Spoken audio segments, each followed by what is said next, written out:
One question we get asked a lot is, what is the importance of market intangibles? Why does the phrase market intangibles come up a lot in discussions about BEPS 2.0 and where it's going?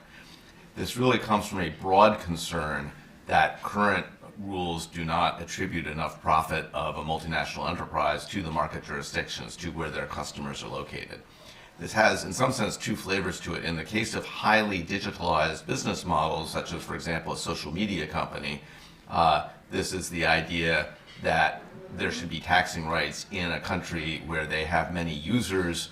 where there's a lot of user participation, even though there's no physical presence in those countries. So folks who follow this line just believe that those users are creating a lot of value for those companies, yet they don't get any taxing right in their jurisdiction, and they want to change the rules to attribute some portion of profit to the users in those countries and therefore generate a taxing right around it.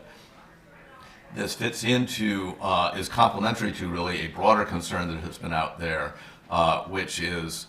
regardless of digitalization or not of business models,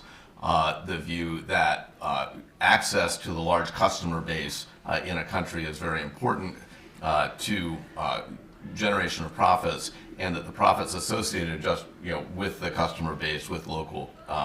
customers, needs more profit associated with it, and therefore they want to change the rules to put more profit there relative to they're able to tax. And so both of these come around this idea of market intangibles. I think it's very important to understand that that is a broader concept than the current definition of marketing intangibles within the OECD guidelines. It really is a broader view of the market, and so there is a reason why the rules would need to be changed to allocate more profit to this. The OECD is considering measures to address these issues under two pillars, Pillar 1 and Pillar 2. Pillar 1 is this idea of expanding taxing rights or changing taxing rights based on some expanded nexus idea, so that, for example, highly digitalized businesses would be subject to tax in jurisdictions where they have users, regardless of physical presence,